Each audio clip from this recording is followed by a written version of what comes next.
Hello, you early arrivers. Thanks for being here. This is where you'll see the HEM webinar on Generation Alpha, and we'll start in about 4 minutes. So we got a little time. Actually, it's now at 3 minutes, but thanks for being here early, and you're in the right spot. We will start our webinar in about 3 minutes.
We're about 2 minutes away now from getting started with our HEM webinar on communicating and connecting with Gen Alpha. 2 minutes.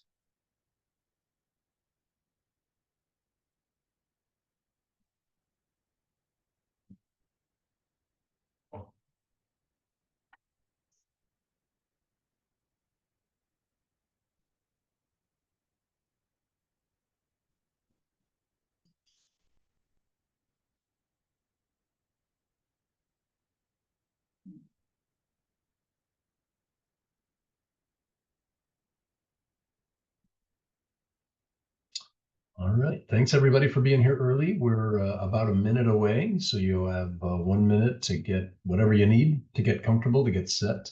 I'll use this time also to just remind you, we're recording the webinar, and you'll receive that recording as well as the deck that I'll be presenting. You'll get it in your email in the next couple of days. So just wanted to remind you of that, and we'll get started in a little less than a minute.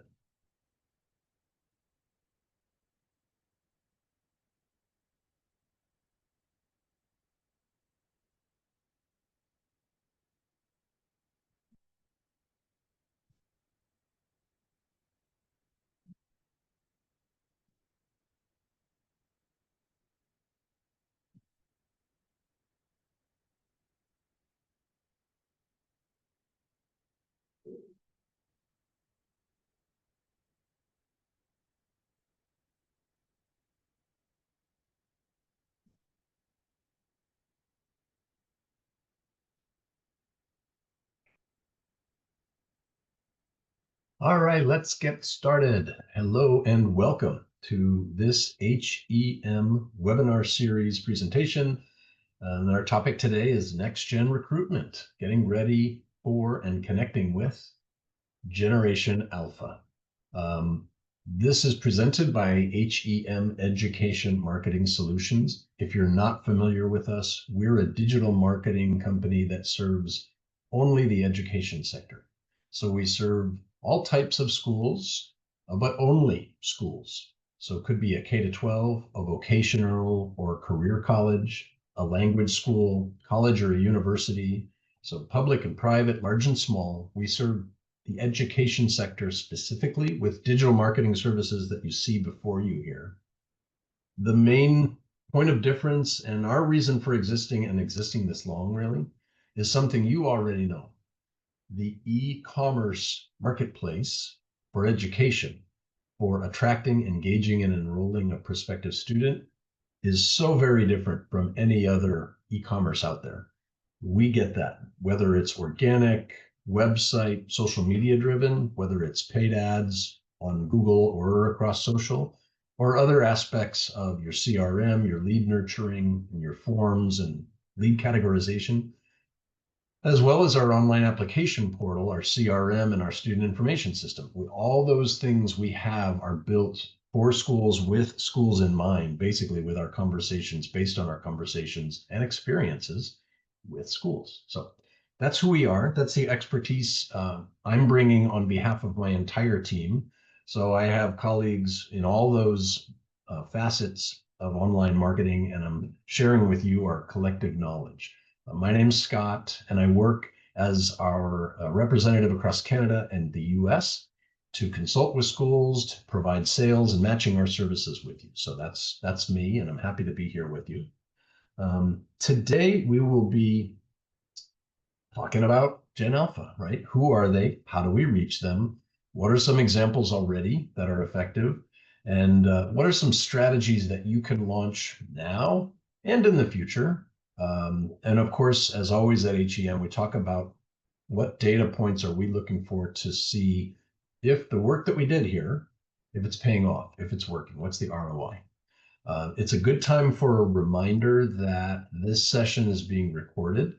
You will receive the recording as well as this deck that I'm presenting. You'll get it in your email in the next couple of days. So you will receive the recording, you'll get it, and even those who registered but weren't able to show up, you'll get it too. Let's get right into it. Who are these folks? These people born between 2010 and 2024. So Generation Alpha is really our first fully 21st century cohort. They are really familiar with hybrid and remote learning. So that mix is nothing new to them because they were young in COVID, and having gone through that kind of in their earliest experiences with education, they kind of are basically like, bring it on, whatever you got, I'm good, because they saw it early, so that they're quite used to all that. And they are fully digital in every way and have been since day one. So they know no other world than mobile phones, tablets, all kinds of digital everywhere and anywhere. So it's no big deal for them. They bring in their frame of mind high aspirations, high expectations for value. That's not only monetary value. Also think about their values, and we're going to talk about that coming up. They have high expectations that you match with their values, and they're really looking for truly for outcomes. They know what this should get them to next, and they expect that. Keep in mind, their millennial parents are very much decision makers with them. They're co-pilots together. So we're going to be using the term dual audience a lot with Generation Alpha because they're decision makers together. When it comes to thinking about, how they roll, or as they say, that's how I do. Authenticity is more important to them than polish or production.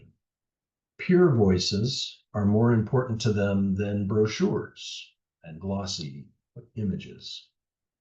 Micro influencers drive their day-to-day impact more than popular influencers, those with millions of followers. Planning today is important for them in their future. So granted, the oldest of Gen Alpha is kind of in that 16-year-old range. They're already planning for what's to come after high school or grade 11, 12, 13. They're planning for higher education and what does that education look like for them? So it's not too soon to get on this. And consider by 2028, the first wave of these Gen Alpha folks will be on your campuses. So they're really already your audience. So where do we go? Where do we go to be in front of them, to be involved in their in their day-to-day? Well, they go to YouTube Shorts and things like TikTok as a discovery vehicle. That's a tool they use to do searches, to look for information and to find answers. So getting involved in kind of a video first in YouTube Shorts and TikTok is important, Instagram Reels. And then you get into YouTube overall. So YouTube as an overall network, and use that for shared viewing. That is the dual audience reference. So if they want to share with their parents or their parents want to share with them, there's a lot of co-sharing there in Gen Alpha that they watch together or might just message to each other about it. But it's interesting how that's a vehicle as well. So we're very video centric already. They use elements like Snapchat, Minecraft, and other gaming places like Roblox, Fortnite. Those are not just games. They're places for conversation, for making friends, keeping up with friends, and just kind of expressing yourself and really feeling someone's energy and feeling, like this is a friend. This is someone I want to hang out with. So there's a great deal of social everything happening here in Snapchat and Minecraft. They're not going there to be alone and do their own thing solo. They're looking to be with others in real time. So that's an important piece to keep in mind. Now, just because they're digital natives doesn't mean that they don't want to see your campus or your classrooms or your in-person experience in the class. They do want to see all that. What's important to them is understanding the tactile experience and what it's going to look and feel like as a person involved in this. That's going to help you convert with them. And they prefer a hosted open house as opposed to a self-guided tour. They really want to be as interactive as possible in their learning of you and in experiencing and understanding your school. So keep that in mind as well. This is not just because they're digital natives doesn't mean they're hands off. In fact, treat a visit to your school like it's a try on. They're trying it on for size. So make your tour and your experience hands-on, whether it's labs, classrooms, or with other students. Include demonstrations that they can engage in, and include maker spaces, places where they can hop in and be one of the students for a little bit. Think of it as them trying it on for size, for fit, for feel, and if it feels right. And in terms of, as they say, how to get my energy, you want to speak with them in a very natural language. You want to use concise writing. You want to be visual and actionable. Short videos will be key here, as we've already kind of covered.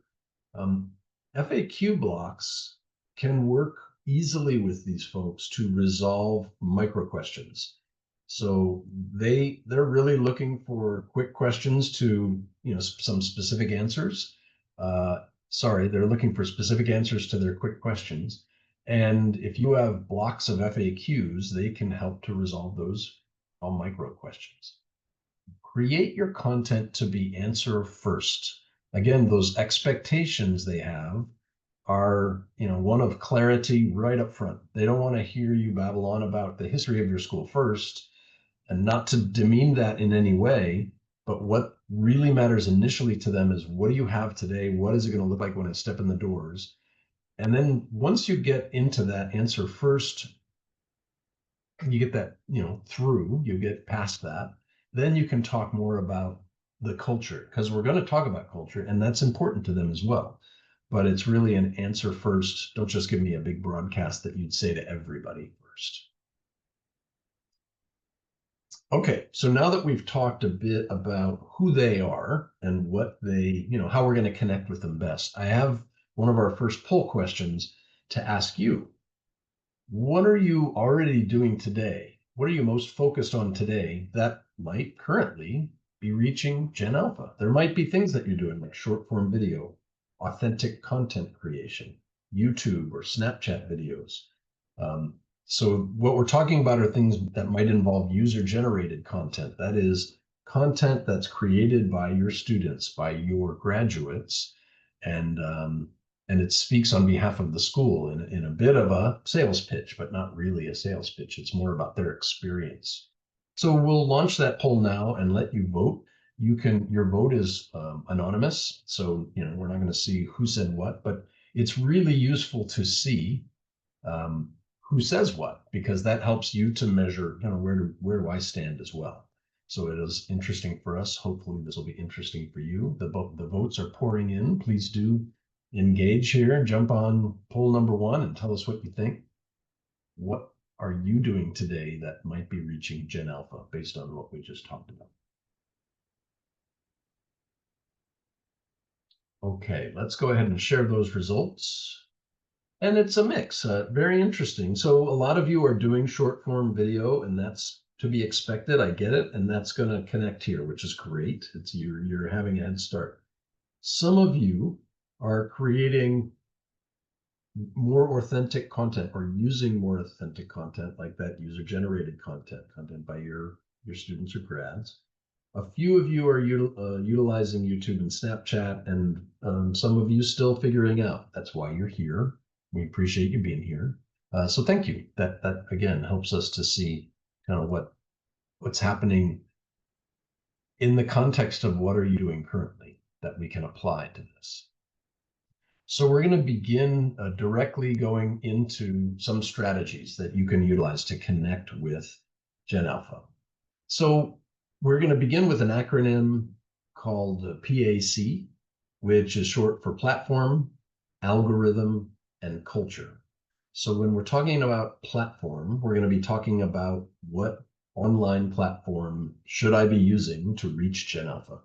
So I'm going to list a few here: Snapchat, Minecraft, YouTube Shorts, TikTok could also very much be here. And so it's going to be an important adjustment for some of us to go to these places to understand that line of thinking and how this is going to impact how we're going to connect with Gen Alpha. So we'll get into that in a minute. Algorithm has been historically something that, we haven't had a whole lot of influence on, right?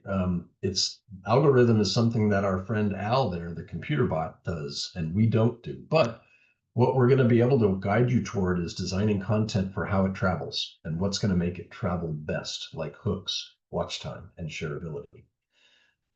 And when it comes to culture, we're talking about co-creating content with your students, with your grads, with your instructors, so that it aligns in moments and subcultures. So it's really going to basically feel a lot more authentic, a lot more real, and it's going to connect more with those little categories within Gen Alpha's cultures, their values. That's going to make it all work in that regard. So we're going to dig into each one of these. We'll begin with platform. So if you're not utilizing YouTube Shorts, Snapchat, TikTok, or Minecraft, or others, Roblox, what I do recommend, even as an individual, before you apply it to the school overall, if you're not here yet, you should be.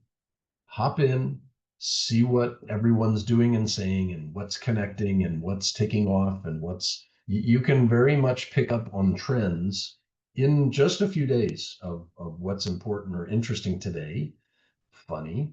And then it'll be fun to go over time. You'll be able to go, oh, that's a trend from months ago that someone just did something today that's, a little passe, as it were. But once you're able to recognize that, you probably have spent enough time to understand how they're utilizing this to speak, to listen, to learn. What I'm recommending initially is not that you create ad campaigns here or messaging or marketing campaigns here right away.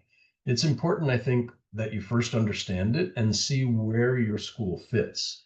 How do they use it? What are they saying here? And then how you can, or if you should, engage or advertise here. So keep that in mind as we approach this. It's kind of a step in first and then see if it's a place we should be. Now, when we talk about algorithm, I like this kind of created creature, and so I called him. His name is Al, and he's in charge of basically deciding what goes viral and what doesn't, right? Or the algorithm that decides what you see in your feed based on your history, based on your likes, dislikes, preferences, all those things. So to optimize for Al, or the algorithm, this will ensure that your content is understood, it's valued, and it's amplified to your audience, to your viewers. And the ways that you can optimize for algorithm is, first of all, by thinking hooks. as you're creating new content, and we're going to go specifically to video content here, think of leading with emotion or leading with curiosity, because those two types of entry points, first few seconds, that connect with or are relevant to emotion or curiosity, those are the kinds of things that can be a hook. We're talking like a fish hook or the hook of a song that is the song that you just hear over and over in your head. You can't let it go. That's the hook. And that's what you want to engage in with your videos. Keep in mind, you also want to keep captions tight, as brief as possible. 1 word, 2 words, 3 words max. We're doing all this because the watch time, look at how that's decreased over the past years. Used to be, a minute long video, 30 seconds, but really, this past 20, 25 years, it's gone from 12 seconds. The first 8 seconds, people decide whether they're going to stay or go. And now we're at 2 to 3 seconds. And many of you might be saying, how about, half a second? Because even we are thumbing through things after just, you see the first image pop up and you're like, no, that's how they play. And that's our reality today. So the importance of that hook in the first words.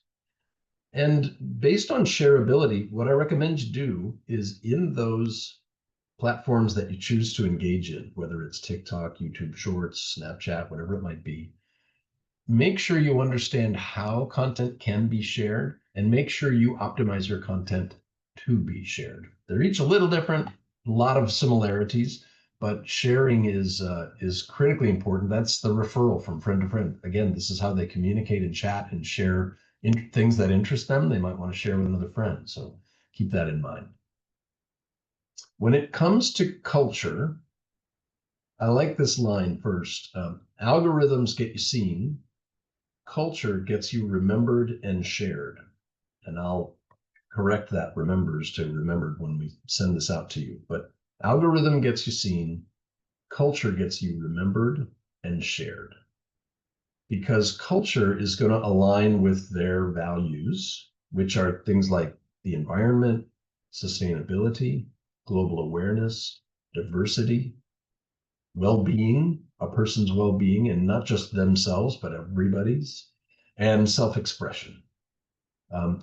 Spending time in places like Snapchat will help you understand their humor, their aspirations, and their visual language. What drives them and what connects with them. So think of how you can express your story in these ways so that you find that common relevance.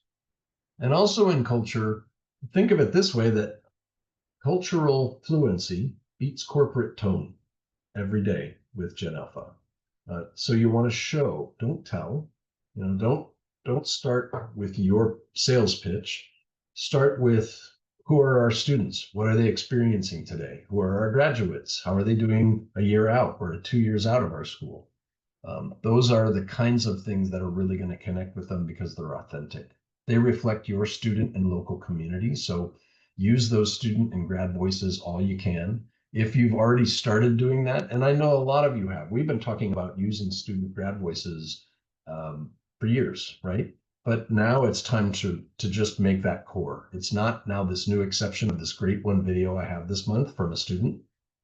Think about it daily. Who are the students and what are the stories you could tell through their experience? Consider those cultural waves that you see, consider them trends maybe in Snapchat, in TikTok or YouTube. Ride those cultural waves. Don't ignore them. Don't fight them, but use that trending audio clip behind your next tour video or your next, user-generated content. You want to decide if it's going to fit, if it fits with who your school is and what you have to say. But look for opportunities to join into those trends or mimic a trend that's going on. Maybe it's not music, but it's the actions in the clip. And that's going to help communicate with them so that they know that you're really in the same place as they are. We're really all getting to the point that authenticity is currency. And even think of it this way, that imperfection is seen as truth. Again, for years, we've been telling you, shoot with your iPhone, edit with your iPhone, put it direct on the platform from there. You don't need to hire a videographer every time. You don't need to have perfect this or that every time. That imperfection is just going to communicate even more the authenticity of what you're presenting to them. So the less that they see of the adults and the more they see of the students themselves is going to really ring true. When it comes to this dual audience messaging, um, it helps to kind of pick this apart a little bit, because you want to think the student point of view, that they want to see if the vibe fits with them, if they will belong and fit in well here. They want to see if there's a hands-on experience they can get involved in to help them decide if yours is the right school for them. And they're going to listen to peers' voices. So that's kind of where they're coming from in their mindset of messaging, and the type of messaging you can utilize to connect with them. Now think of the parent who wants to know about outcomes, about safety, legitimacy, and the value or return on investment, ROI, of that investment.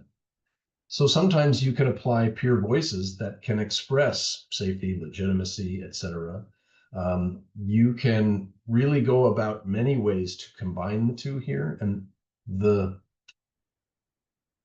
the point I'm going to put to you, or direction I'll give you, is to look for every opportunity on a web page, a blog page post, a social post, or a video, and look to see in ways that you can serve both the student and parent in that single post. And maybe it's not always possible, and that's okay too. Don't force it if it's not right, but look for the opportunity. There are ways that you can bring the two together, because again, if you're able to do that, it's the kind of thing a student will see and then share with their parent, or parent will see and share with their student. Again, there's that dual audience that they're sharing stuff together, watching stuff together. So I want to provide, as we look at strategies, some examples of establishing what's called an authenticity system. It can begin as simply as a student ambassador program, which many of you have. These are just a few examples of ways that those can get rolling in different ways. I like this statement that Gen Alpha are independent learners with a skeptical eye for authenticity. So look for student ambassadors who are real, authentic representatives of your student body. They don't have to be the polished, best performing, best academics, but really the everybody, because everybody is a student, and they're going to relate well to that. So look to present this with an intentionally unpolished creative. Again, we're going to user-generated content and a very natural voiceover presentation. Student ambassadors are going to be your micro influencers, and they are trust accelerators. So think of it that way. You're taking a lot of messaging out of your own hands and presenting it to these students who are your micro influencers. But the more you present them that opportunity, I think you're going to be impressed and really happy with how that plays out. You're going to connect creator content to things like FAQ-led program pages. Whether it's led with FAQs at the top of a program page, or maybe your FAQs are at the bottom, a video might play really well right there alongside that FAQ section to give them a relevant, voice to these words that I'm seeing here. So think of the different ways to feature your student ambassadors in that way. And I also loved this example of an authenticity system. It's a few years old. It actually came as a result of COVID. So at Penn State University's College of Education, they created a program called the Experiential Digital Global Engagement, or EDGE. And this is for international students who had enrolled in Penn State, that's in Pennsylvania. And here's the thing, it's COVID, so they're not necessarily all together in the same room as they had hoped and planned, being international students studying in the States. So Penn State created this system that partnered students with other students. So first internationals with internationals, and then with teacher trainees to help be facilitators, and then with domestic students, students from Pennsylvania or from the States, so that they could engage online together in what would have been their campus experience. And it turned out that they really focused on developing friendships, discussing what it's like to learn the English language, discussing each other's culture or multilingualism, or discussing current affairs and global awareness. And that's just a great example of something that came out of that came out of a tough situation and took advantage of a way to connect, which they knew at the school, they knew that was a real plus for the international students, and they were able to deliver it in a different way. So take this and kind of turn it on its ear, and how would that work at your school, whether it's digital or in person? I just liked how that came to play in that regard. Another strategy that I want you to think of is using your campus tour, as a product demo. So as we talked about, this should be hands-on, interactive, creator hosted. So it doesn't necessarily have to be a script that your admissions person puts together, but what if the person who's hosting your tour actually created the content about what's in what's building and what's in this area and what we do here and there? It's more of an in real life situation, whether it's in person or streamed. It really makes a difference to kind of take your open house and make it more relatable to this generation. The QR code example at the bottom is actually a rideshare program, but I love the idea of just snapping a QR code and learning more about this, that, or the other thing, whether it's at a building or just to sign up for the tour to start. But look for ways to engage in every place you stop on your campus tour. It can be done as well, a similar approach through using Snap AR lenses, so augmented reality lenses, which are like this made in Aalto University.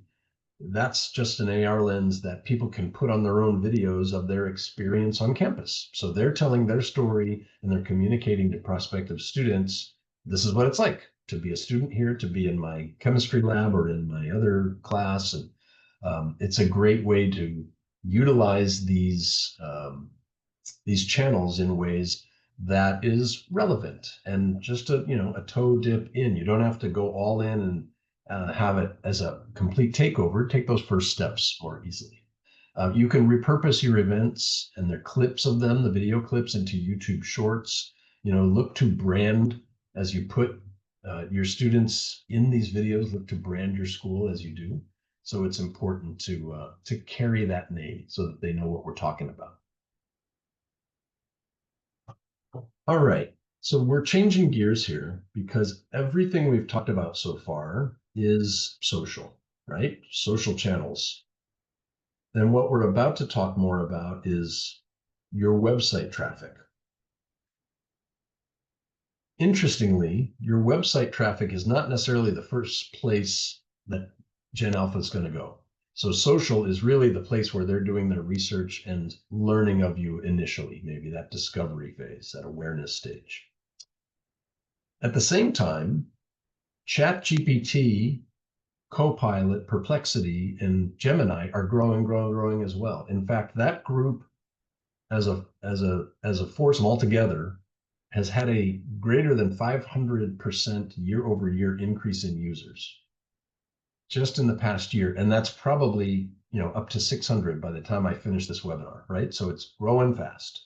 In fact, the data you see on the right here is from an actual school that's seen growth in their website traffic from ChatGPT. They've seen growth from July to August, and then month over month from August to September. And I've checked the numbers this morning. They're also seeing growth from September to October. So those green numbers and their double digits in October are going to be, this growth percentage is flying fast. So it's clear that AI is a player as well. In fact, Gen Alpha will ask AI. So yes, they'll go to social places and they'll ask their friends in those social cues, but they'll then go in to do their own research, and this will include AI, ChatGPT, Gemini Copilot. You can be visible here as part of that answer of their query by creating answer-focused content. So with all this, next gen, new wave, new platform, digital world we're going to, I'm going to tell you today that the blog post on the right that has a question as a subhead and the answer within the content of that paragraph below, that blog post made this school visible as a source to a student question. Blog posts are going to become a really effective tool for you. And I hope it's not for the first time. Maybe it's something you've kind of taken the foot off the gas for blog posts in the past couple of years. They remain the most effective tool for getting in AI and for getting in SEO as well, because they can include not only keywords for SEO, but these questions and answers that are on specific topics, not just your program page questions, which are pretty traditional.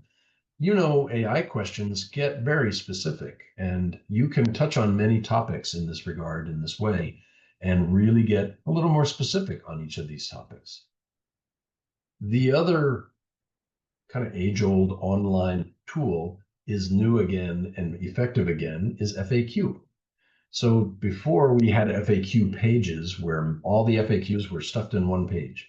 What we're recommending is that you add a couple of FAQs to every page on your website on the topic of admissions, on the topic of scholarships, on the topic of your program page, on the topic of a blog post you just made. Add a couple or three FAQs at the bottom of that page, because those FAQs are formatted exactly like an AI query, a long-ish and relatively specific question and a complete and concise answer. That's an AI query in a bottle. And that's exactly what got this school to show in AI results in a question by a prospective student. So we're really seeing those two tools that have been around forever playing quite a role. It is time to take poll number 2, and we have it in 2 parts. Here's part 1. Of all the things we've talked about so far, which tactic do you think you can add right now? Like tomorrow? Is it parent inclusive messaging? Is it student-led user-generated content? Is it adding YouTube shorts?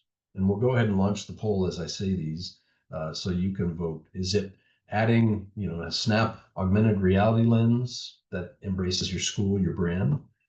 Or is it gaining visibility in AI search results? So what is something that you can see with your existing team, your existing resources, or maybe in the work that you're already currently doing?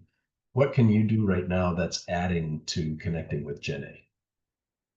Thank you for voting. You guys are on it. Thanks everybody for being here. While you're voting, I'm going to remind you this webinar is recorded. So you'll get the recording and the slide deck in your email in the next couple of days. So you will receive the recording of this webinar. Okay, so what I'm seeing here, and I think you're seeing it now too. So parent inclusive messaging, check. And it's probably something you've been doing quite a bit of already. YouTube shorts, check. Probably something you've been doing already, which is great. So you're going to want to kind of turn up the burner on those from a 5 or a 6 to a 7 or an 8. We don't have much UGC content yet, so that's a place where you can lean in. And also there's a little work going with gaining visibility in AI, but that is a place where we can gain. That's good to know. Okay, so that's part 1, which is thinking about what could I do with what I've got going on right now. Now we're going to launch part 2. So we're going to launch this poll in its second iterative, which is which tactic would you most likely outsource? Same tactics, same answers, A, B, C, D, and E are the same answers we just had, but which of these would you most likely outsource and have an outside group do? Now, keep in mind, I'm asking about like a group like HEM or a digital marketing partner do for you. If you're doing user-generated content and having students do for you, that's not outsourcing necessarily because you'd still put that together. But so this, I just wanted to get a feel for which of these things would you most likely put in someone else's hands. And that's leaning, so we'll go ahead and share the results here. That's leaning way toward gaining visibility in AI search results. And that makes a lot of sense. The other things can be done by both, but are really well done in-house. And AI visibility can be done, is very logistically based and technical. So those are things that an outsourcing can do. Thanks for voting. I appreciate you sharing that. That's helpful. We're going to shift gears into 5 tactics that you can launch now or tomorrow or Monday to reach Gen Alpha. So the first one is considering answer first web hubs. So this is kind of a mix of establishing long form Q&A for top programs. It could be on your program page. It could be in blog format. What we saw before, we're looking at things like adding questions as your subheads, answers as the sentences that follow thereafter. Again, that really mimics the AI or large language model search and reply. So that's going to help place you there. And as we were saying before, next year FAQs embed 30-second videos there. The shorter the video, the better. And if it's led by students as well, all the better. Consider creating micro FAQ videos for parents. And this could be, consider a user-generated video here by parents. Who are your most, your raving fans, your brand champions as parents. And if they're comfortable with it and want to create some videos that would answer things for parents, that would be useful as well. And then we're going to talk about supporting all of that with FAQ schema to really just make those more likely to be picked up by large language model or AI searches. As you create these things, and you probably picked up on this as well, what we're recommending is that you're creating multimodal content. So this is giving your content legs, which means it's not just a post on your website, or it's not just a post in YouTube Shorts. It's both. In fact, you might also be able to use that video or some wording from your posts in a Reddit conversation. So get into Reddit conversations that are going by parents who are looking for schools or students who are looking for their next opportunity. Get involved in that conversation as a resource and as an example. Provide an example there. And in YouTube, as you're creating content to be seen by your prospective student, don't just focus on ads and open houses as like lead generation vehicles. What we're talking about is just creating content that speaks of your expertise, your school's expertise, your faculty's expertise, your instructors, and make that a YouTube short. Include that in what you've learned and can share on a Reddit channel. Include it in LinkedIn and in a Quora conversation. So there are a lot of different places that you could be visible to Gen Alpha, that you're more likely to be visible to Gen Alpha. We're going to go back to blogs. As we talk about blogs, tactic number 2 talks about making content clusters out of your blogs. And what that means is taking, for example, your program page. So one program is the core or the pillar of your cluster. Every blog that involves or is relevant to that program, you want to connect them through coding in the back end of the website, and also through a link. At the end of blog number 1, say, hey, people who read this blog also liked this other one, and connect to the next and the next and the next. So this meets both a user-friendly aspect of, well, that was interesting, I want to read something else on that topic, and that works really well.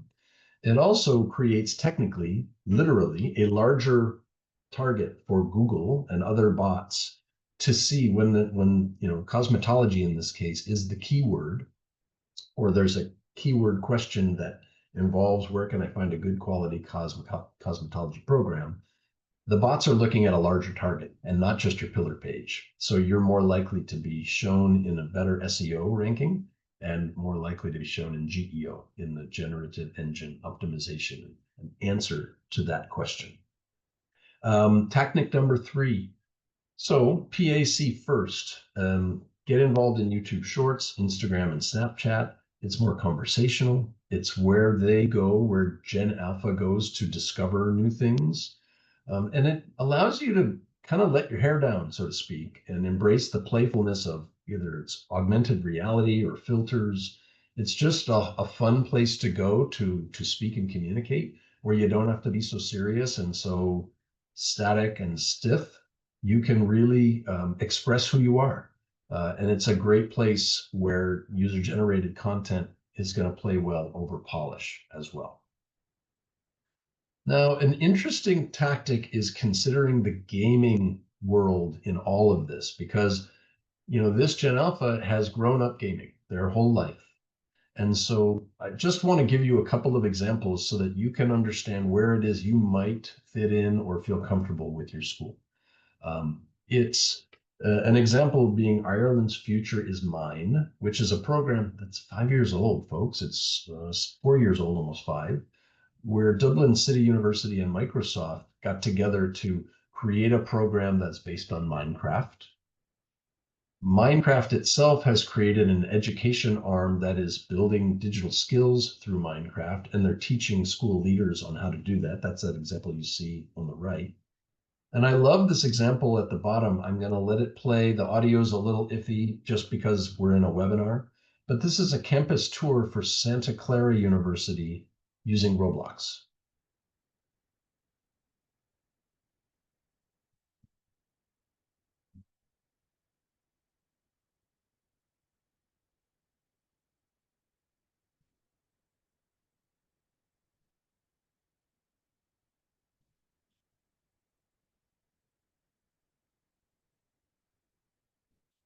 Pretty brilliant. And I'm going to stop it there. You can click on the source listed here to see the rest of it when you get the deck in the next couple of days.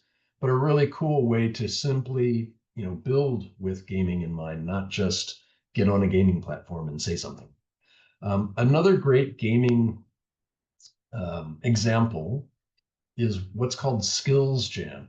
So vocational career schools in the US have come together to create this, and there's a movement within that creates Skills Jam, which is essentially a competitive infrastructure to say, oh yeah, I learned my career college skill, my specific skill better than you have. And they're outdoing each other by doing a better job at welding or a better job at, whatever your vocational job is that you've learned based on the work in your school. So on the right is the YouTube Shorts, where everybody's kind of one-upping each other and they're sharing, which is awesome and fun. The other, which is kind of amazing, I'm going to play this just a little bit. It's become a nationwide competition.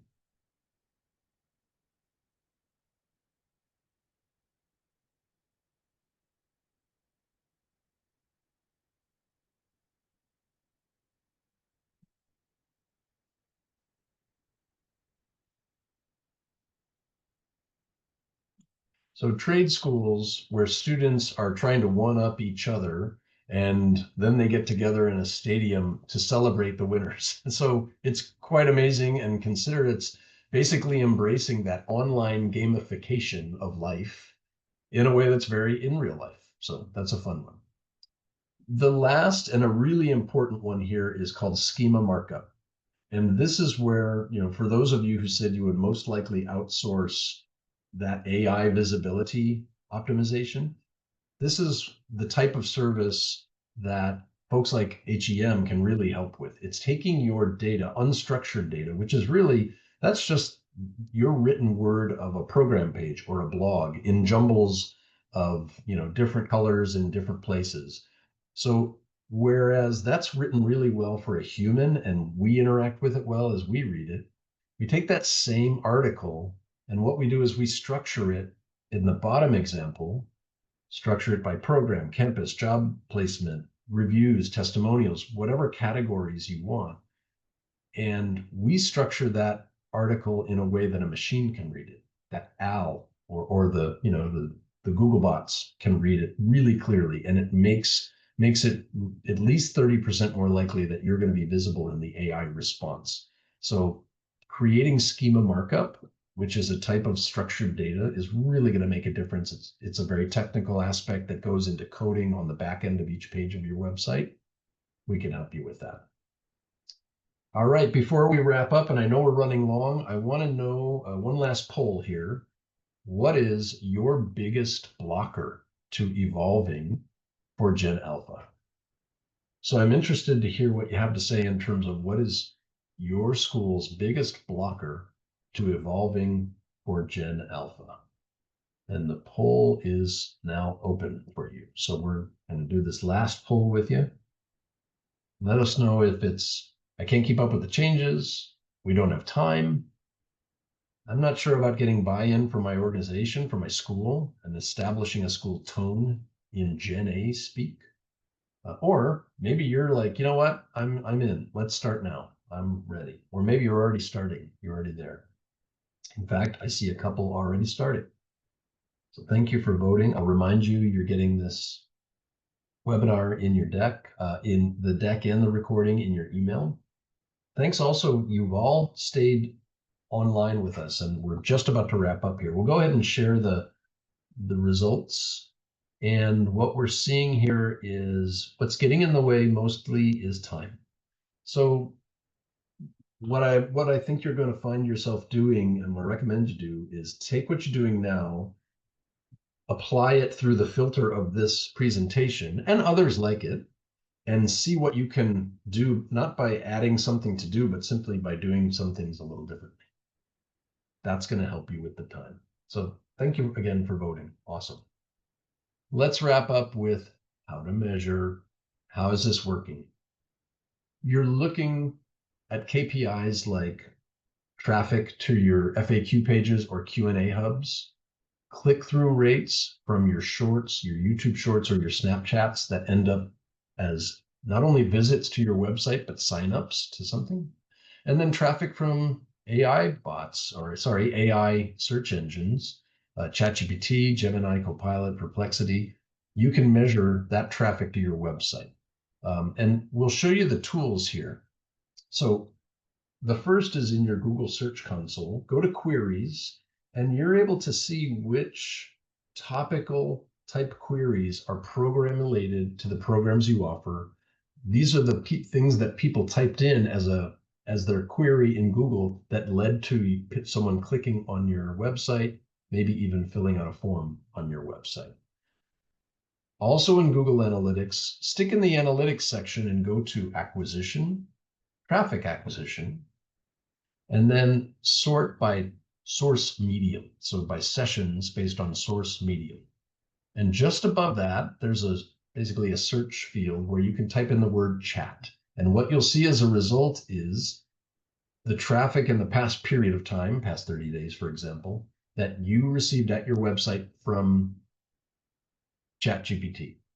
So it'll show it in a few different categories. Just roll it up into that top number, 530 sessions, 231 of which were engaged, which is a pretty strong engagement rate.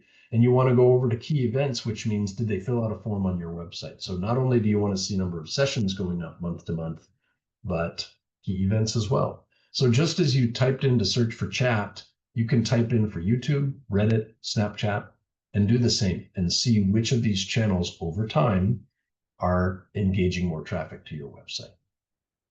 SEMrush is a tool we use at HEM a lot. It's super easy to kind of get through, and it stretches out your data in nice, easy, readable ways in terms of, for example, this is just being visible in search engine results page, rich results or features like people also ask, for example.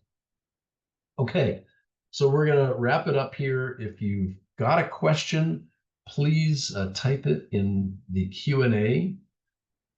And we got a couple of questions, it looks like.